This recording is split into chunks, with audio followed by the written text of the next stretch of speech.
Hi children, this class is for standard 8 and the subject is mathematics. In this class, we are going to cover a new chapter number 17, data handling. In this chapter, we are going to cover two exercises 17.1 and 17.2. Topics covered in this class are bar graph and grouping of data. Exercise 17.1 Bar graph. Pictorial representation of numerical data in the form of rectangles having equal width but different heights depending upon the values. Bar graph may be drawn vertically or horizontally. The height or the length of the bar graph that represents the magnitude.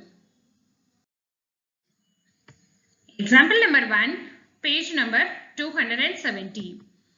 The bar graph shows the number of hours of sunshine on each of the days of a week. Let us have a short look into the bar graph. A bar graph consists of an x-axis and y-axis. In our example, in x-axis, the number of days are represented, and in the y-axis, number of hours are represented. Each unit in the y-axis represents 2 hours. Based on this bar graph, we are going to answer the following questions. First question, what is the scale along the vertical axis? Since we know each unit is represented as 2 hours of sunshine, therefore 2 hours per unit. Second question, in which day the sunshine was for maximum number of hours? Let us have a look into the bar graph. The bar at the Friday has the maximum length. Therefore, Friday is the day that sunshine was maximum number of hours. In which day the sunshine was for minimum number of hours? On Wednesday, we have the sunshine for the minimum number of hours. Fourth question, in which 2 days the sunshine was for equal number of hours? Let us have a look into the bar graph. So, the length of Thursday and Sunday are equal. Therefore, Thursday and Sunday are the 2 days the sunshine was for equal number of hours. Fifth question, what is the ratio of the number of hours of sunshine on Tuesday to that of Friday? That is, we need to represent the ratio in Tuesday is to Friday. On Tuesday, the number of hours of sunshine is 4, and on Friday, the number of hours of sunshine is 10. Therefore, 4 is to 10, which is equal to 2 is to 5. The ratio of the number of hours of sunshine on Tuesday to that of Friday is 2 is to 5.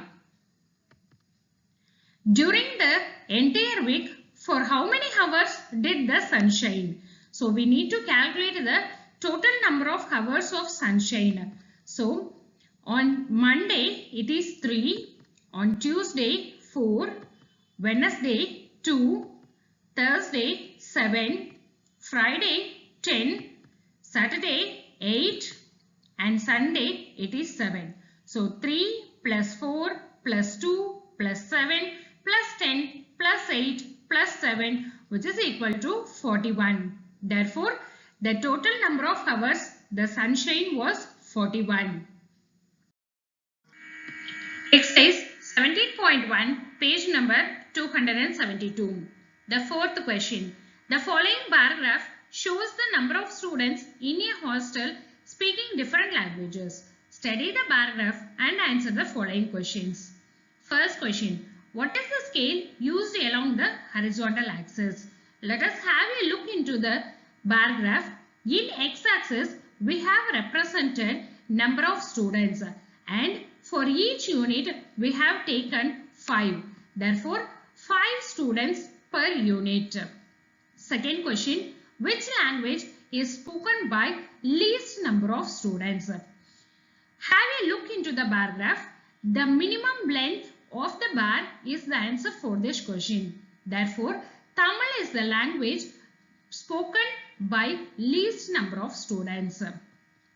Third question, how many students are there in the hostel?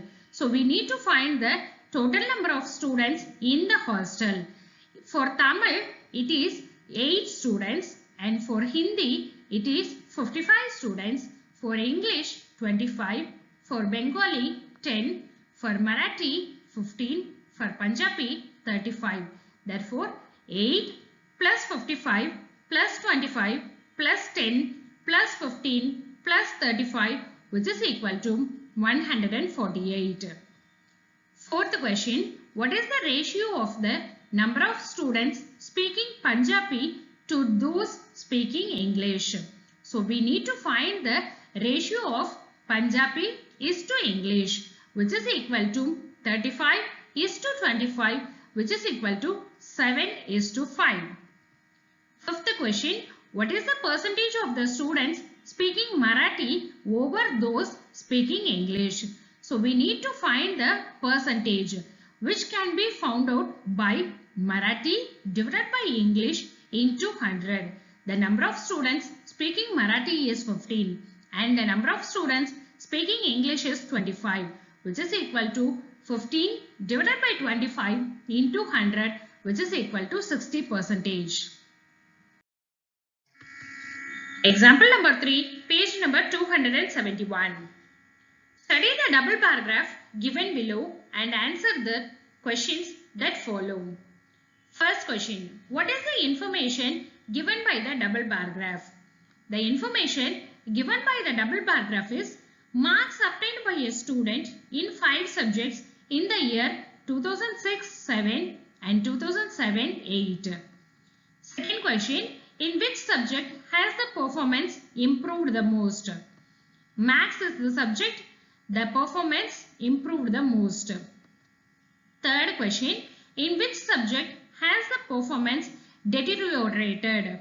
So the meaning for deteriorated is falling from the higher level to the lower level in the student's performance.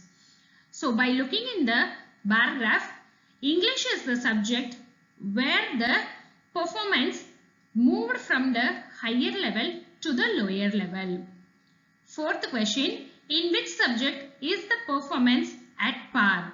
Par means at the same level. Therefore, Hindi is the subject where the performance at par. Exercise 17.2. Grouping of data. Grouping of data means organizing the data in the form of a table using tally marks and frequencies. Making groups of suitable size and mention the frequency of each group. Such a distribution is called as grouped frequency distribution. In previous class, we learnt how to organize data in the form of a table using tally marks and frequencies.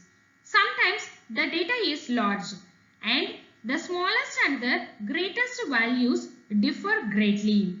Given below are marks obtained by 50 students in a test.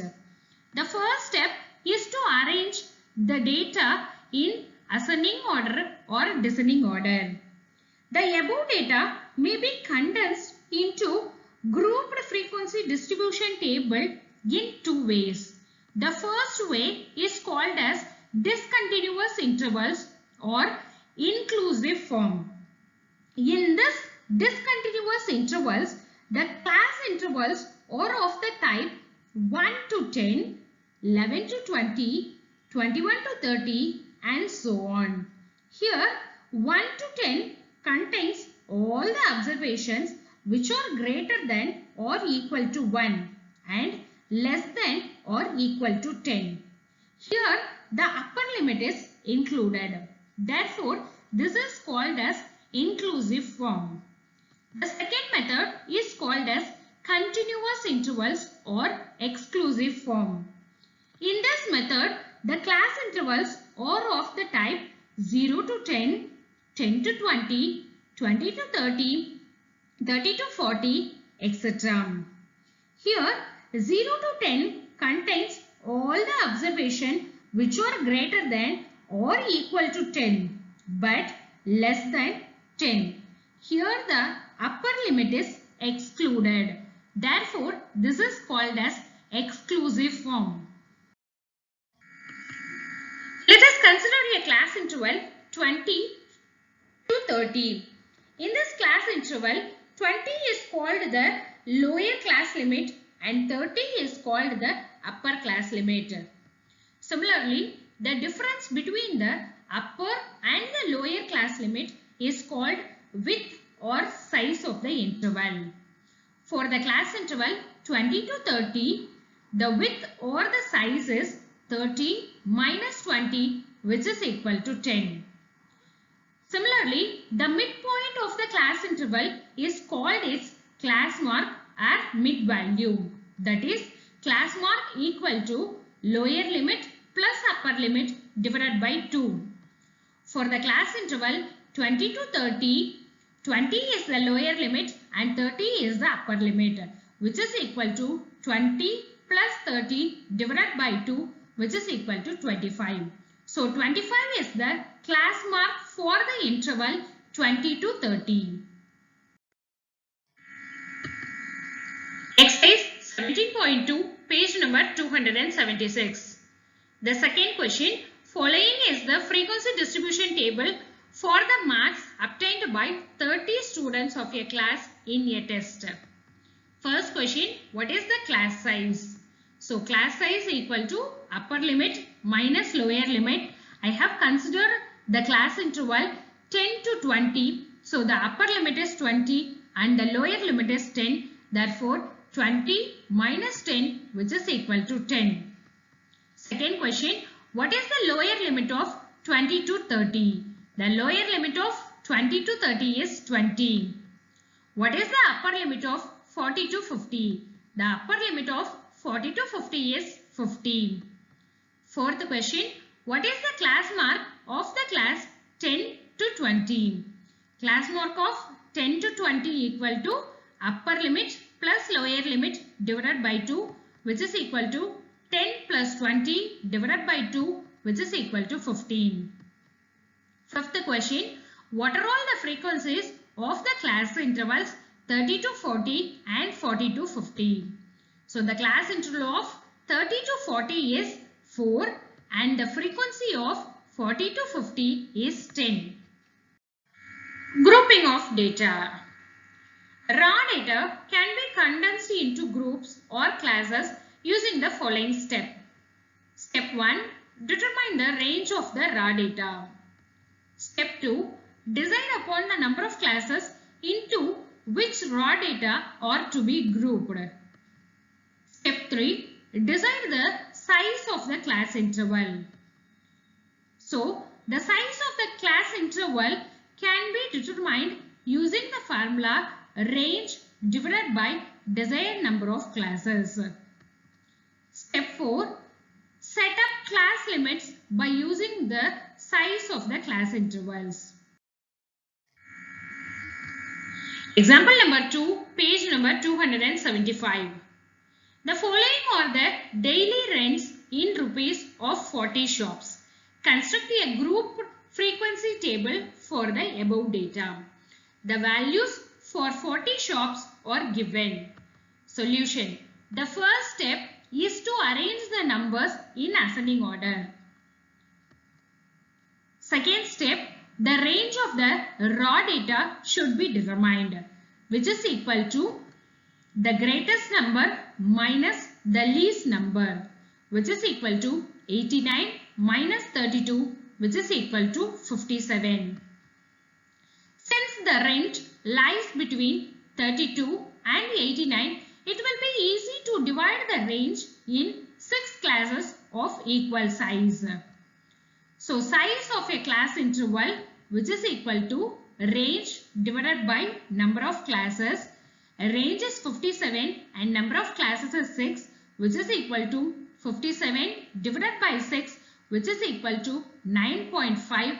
Approximately it is equal to 10. So the size of the class interval covering the data are 30 to 40, 40 to 50, 50 to 60, 60 to 70, 70 to 80 and 80 to 90. So we got the arrangement of data in ascending order. Now we need to construct the frequency distribution table. So the rent in rupees, the tally marks and the frequency. So we know the intervals 30 to 40. For 30 to 40, we need to count the number of rent and we need to mark the tally mark. So we have 6 countings, that is 32, 32, 32, 32, 35 and 35 from the raw data. Therefore, the total number of counting is 6. So, represent the tally mark in the column and the frequency is 6.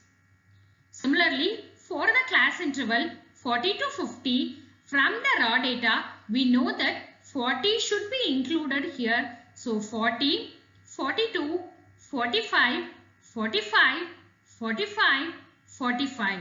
So, 6 datas are there, represent the tally mark and the frequency is 6. For 50 to 60 class intervals, 50, 50, 51, 51, 51, 53, 53, 55 and 55. So, there are 9 datas, represent the tally mark and the frequency is 9. Similarly, for 60 to 70, 60, 62, 63, 63, 65, 65 from the raw data. Therefore, the tally mark is 6 and the frequency is 6. Similarly, for 70 to 80, from the raw data, the datas are 71, 72, 74, 75, 75, 79. So, the total number of data are 6 and the frequency is 6. Similarly, 80 to 90, we have the raw data 80, 80, 80, 82, 82, 83 and 89. So, totally we have 7 datas, represent the tally mark and the frequency is 7. Now add all the frequencies in the frequency column 6 plus 6 plus 9 plus 6 plus 6 plus 7, which is equal to 40. Thank you, children.